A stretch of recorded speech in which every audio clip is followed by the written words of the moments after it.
0세부터 100세까지 모두 다 책 읽는 다올 책 사랑방입니다. 예산에서 만나는 추사 김정희, 조선 최고의 서예가 이야기 들려드릴게요. 이 책은 예산 지역의 추사 지원을 바탕으로 한 추사 사랑책, 추사 동화, 만화책, 추사 상품 등을 개발해 지역 발전을 시키기 위해 노력하고 있는 예산군이네요. 이 책은 예산군에서 펴냈어요. 글 제담, 그림 박선영. 예산에서 만나는 추사 김정희.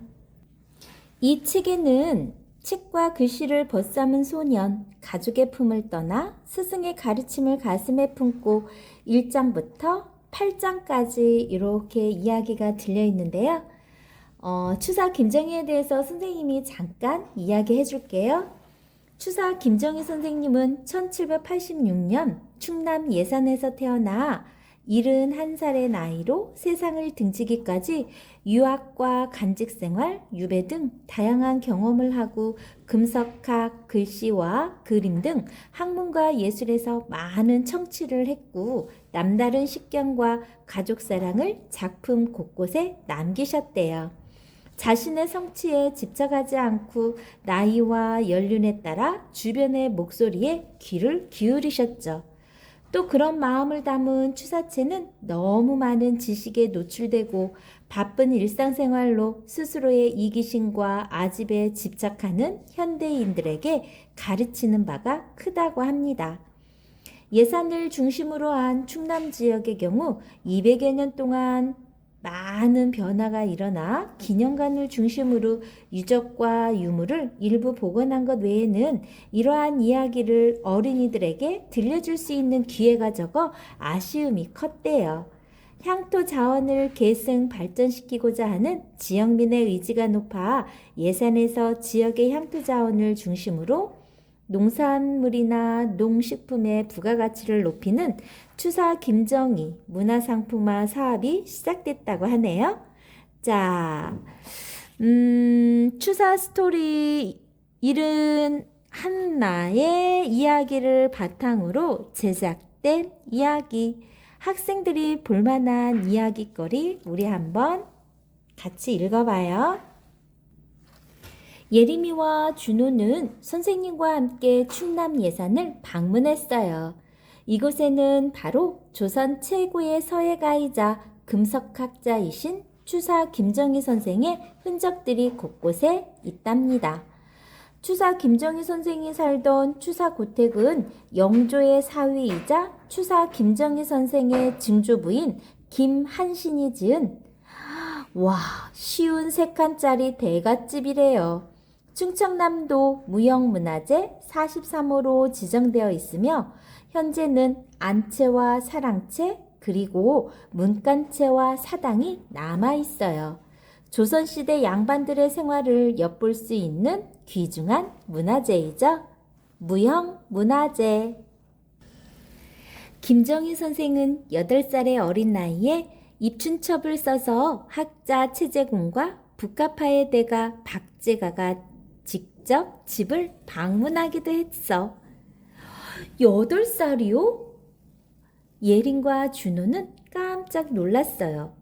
8살 아이의 글씨를 보러 당대의 유명한 학자가 직접 집까지 방문했다는 사실이 믿기지 않았어요. 소년 김정희는 당대 학자들의 칭찬에도 우쭐하지 않고 하루도 빠짐없이 글씨 공부를 했다고 해요. 선비의 갖춤은 글씨에서 드러나느니라 라는 아버지 유당 김노경의 가르침을 한시도 잊지 않았기 때문이죠. 어려서부터 천재성이 뛰어나 주위의 주목을 한몫에 받고 자랐던 김정희는 서울 큰아버지 댁으로 양자로 가게 되었어요. 양자가 뭐냐고요? 옛날엔 아들이 없을 때 아들이 많은 집에서 그 아들이 없는 집에 대신 아들 역할을 해주러 가는 걸 양자라고 해요. 이해되었나요? 요즘 세상엔 이런 일은 없죠. 1명, 2명, 형제, 자매가 예전처럼 그리 많지 않기 때문이죠. 큰아버지의 양자가 된 김정희는 고향인 예산을 떠나 서울로 가 박제가를 스승으로 모시고 본격적으로 글쓰기 공부를 시작했어요. 고작 8살에 부모님과 떨어져 공부를 하러 떠났다니 정말 대단해요. 엄마 없이는 하루도 못 사는 어리광쟁이 예림이가 얘기했어요. 준호도 고개를 끄덕이며 공감했답니다.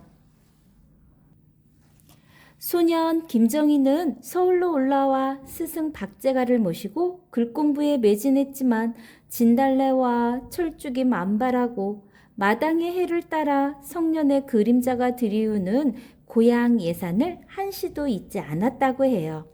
예산에서 보낸 그의 어린 시절은 비록 짧았지만 그 시간들이 이후 추사의 업적을 완성하는 든든한 밑거름이 되었답니다. 서울로 간 김정희 선생님은 어떻게 지냈어요? 예림이가 물었어요.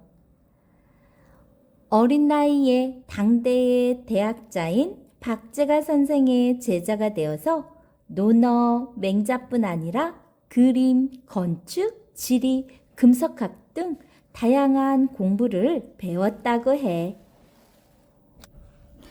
추사 선생의 업적을 볼 수 있는 박물관으로 가볼까? 준호는 생각만 해도 벌써 머리가 아팠어요.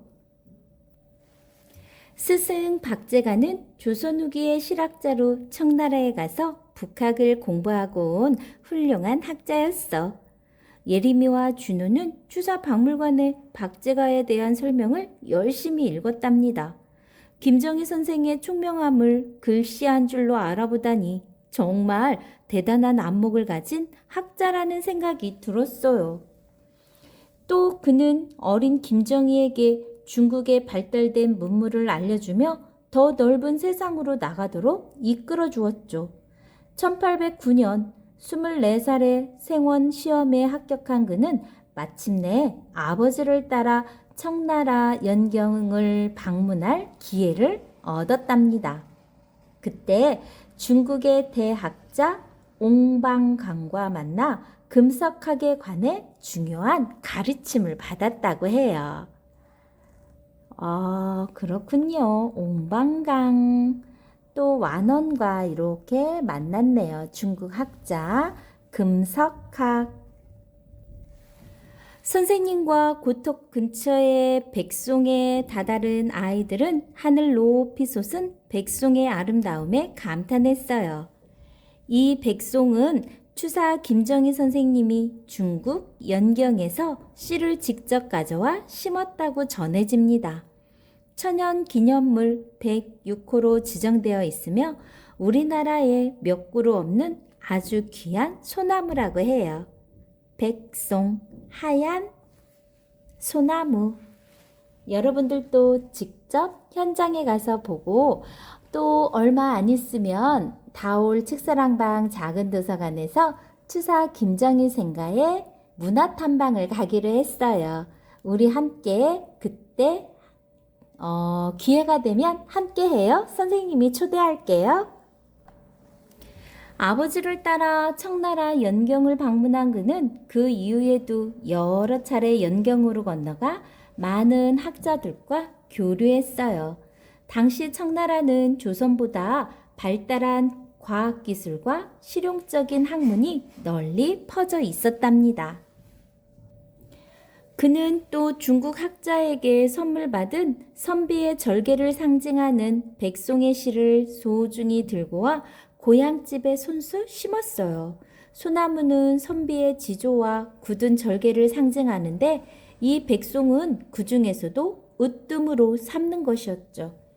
지금 예산의 추사 고택 옆 고조부 김흥경의 묘소 앞에 있는 백송은 천연기념물 106호로 지정되어 있답니다. 선생님이 앞전에 설명해 준 거랑 같죠? 대학자들과의 인연 어떻게 이루어졌는지 우리 한번 볼까요? 선생님과 추사 김정희 선생님의 무덤을 찾은 아이들은 묘비를 둘러보았어요. 묘비에는 빼곡하게 한자로 많은 글씨들이 적혀 있었어요. 그런데 묘비에서 추사 김정희가 아니라 완당 김정희라는 한자를 발견했어요. 완당이라는 호는 완원을 흠모하여 완원에 완자를 넣어 김정희 선생이 스스로 지은 호라고 합니다. 아까 중국의 대학자 완원이라고 있었죠. 완원 선생은 청나라의 대표학자로 연경에 찾아온 김정희를 자신의 서재인 태화 쌍비지관으로 초대하여 귀한 차를 대접하며 경학, 금석학에 대한 얘기를 나누었다고 해요. 27살의 젊은 나이에 해박한 지식을 갖춘 김정희 선생에게 반해 만나자마자 사제 간의 인연을 맺었다고 합니다. 완원 선생은 김정희에게 자신의 책인 경적 찬고 106권, 연경 실문집 6권 등 많은 책을 건네주었고 대학자 옹방강은 김정희에게 친히 4통의 편지를 써 경학에 대해 지도해 주었다고 해요. 김정희는 옹방강의 편지를 표구해서 소중히 간직했다고 합니다. 옛 글씨를 찾아서 김정희 선생은 옛 글씨를 배우기 위해 전국 곳곳에 비석을 찾아다니며 공부해 금석학의 1인자가 되었어요. 1816년 벗 김경영과 함께 북한산에 올라 무학대세비라고 대사비라고 전해지는 비석을 발견했죠. 그리고 밤낮으로 그 비석이 단순한 비석이 아니라 신라시대 진흥왕이 세운 순수비라는 것을 밝혀냈어요. 그 비석에 쓰여져 있는 글자 68자를 모두 읽고 해석한 결과죠. 진흥왕 순수비. 우리 학교 다닐 때 많이 외웠던 건데 여러분들 혹시 기억나나요? 금석학이란 비석에 있는 옛 글씨들을 탁본으로 떠서 해석하거나 서체를 탐구하고 내용을 파악하는 학문을 말해요. 김정희 선생은 북한산 진흥왕 순수비 외에도 역사 속의 여러 비석을 찾아 전국의 산과 유적을 누볐어요. 아무리 더운 여름이라도 학문을 위한 고행을 마다하지 않았답니다. 1817년에는 경주 무장산에서 무장사비 비석을 찾아 내용을 연구하고 1832년에는 함경 감사로가 있던 권돈인에게 황초령 순수비를 찾아봐 달라는 부탁을 해 북한산 진흥왕 순수비와 황초령비가 모두 신라시대 진흥왕이 신라의 국경을 표시하기 위해 세운 비석이라는 사실을 밝혀내기도 했어요. 와, 이렇게 책은 새로운 사실을 알게 해주네요. 진흥왕 순수비 누가 발견했다고요? 황초령비. 신라시대 진흥왕이 신라의 국경을 표시하기 위해 세운 비석이라는 거 누가 해석했다고요? 맞아요. 바로 추사 김정희. 예림과 준호는 추사 기념관을 둘러보다가 제주도 유배 시절에 김정희 선생의 집 모형을 발견했어요. 김정희 선생은 1840년부터 9년간 억울한 모함을 받아 제주도에서 유배 생활을 하였답니다. 그 당시 제주도는 한번 떠나면 다시 육지로 오기 힘들 정도로 육지와 떨어져 있는 곳이었죠. 하지만 김정희 선생은 제주도에서 학문과 수련을 포기하지 않고 많은 서화와 예술 작품을 탄생시켰어요.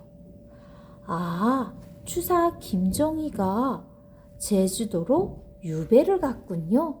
어떤 죄를 지었을까요? 비록 제주도 유배 중이었지만 쉼없이 학문에 매진하며 추사체로 불리는 독특한 글씨체를 완성했어요. 반듯하고 중국의 서체를 따라한 것 같은 이전의 글씨들과 달리 추사체는 무언가 투박하고 기이한 느낌을 주었어요. 하지만 이 추사체는 추사의 학문과 글씨 연구의 결정체로서 조선은 물론 중국까지 그의 이름이 알려질 만큼 독특하고 예술적인 글씨로 추앙받았답니다. 또 그는 추사체뿐만 아니라 난초화로 이름을 떨친 화가이기도 했는데 제주 유배시설 그는 글씨 연습은 난초를 그리면서 했고 난초를 그릴 때는 글씨를 쓰듯 하였다고 하네요. 정치를 멀리하고 벼루 10개를 달아 없어지게 하고 붓 1000자루를 못쓰게 하는 동안 그의 그림과 글씨는 하나의 경지를 이루며 학문과 예술의 일치를 이루어냈다고 합니다. 와, 벼루 10개가 달아질 정도면 얼마만큼 먹을 갈았을까요? 그리고 붓 1000자루를 못쓰게 하는 동안 얼마만큼 많은 글씨를 썼을까요? 여러분들은 혹시 공부가 힘들다고 쉽게 포기한 적은 없나요? 오늘 추사 김정희 이야기를 떠올려 보면서 여러분들이 공부하는데 힘들더라도 조금만 노력하는 자세를 보여주었으면 좋겠네요. 자, 세안도에 담긴 뜻도 한번 볼까요? 예림과 준호는 오두막집과 소나무가 그려진 그림 옆에 긴 글씨가 적혀 있는 서화 앞에서 걸음을 멈추었어요. 선생님, 이 그림에는 왜 이렇게 글씨들이 많이 쓰여져 있는 거죠? 예림이가 물었어요. 이건 그림이 아니라 그냥 글씨 아닐까? 준호가 대답했어요. 선생님은 이건 세안도라는 그림이란다 라고 대답해 주셨어요. 세안도. 이 세안도는 조선시대 최고의 문인화로 추앙받는 작품으로 제주도 유배 시절 자신을 위해 끊임없이 책을 가져다 주던 제자 이상적의 인품을 송백에 비유하여 그린 그림이래요.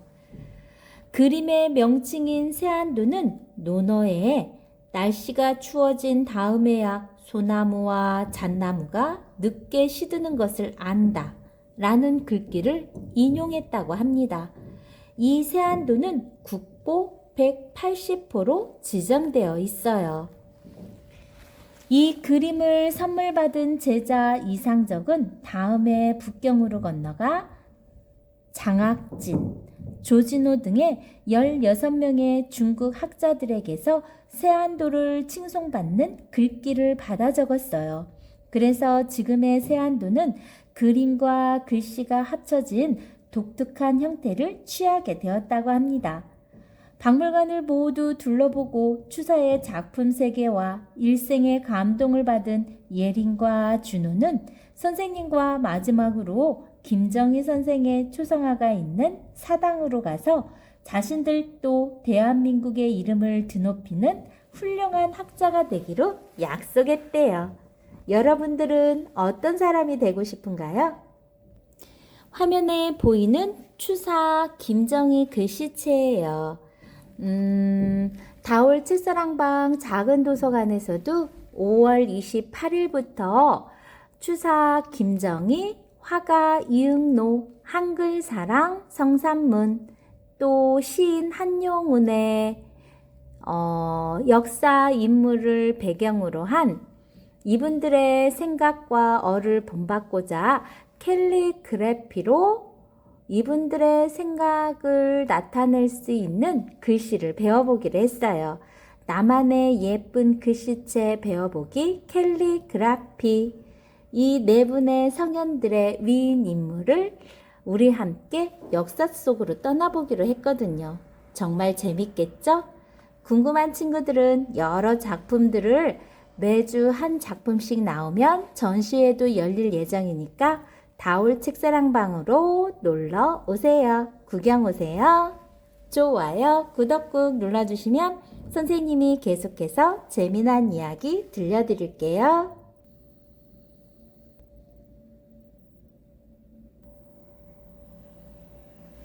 추사의 그림 어떻게 잘 감상했나요? 지금까지 예산에서 만나는 추사 김정희, 조선 최고의 서예가 이야기였습니다. 좋아요, 구독 꾹 눌러주시면 계속해서 재미난 이야기 들려드릴게요. 감사합니다.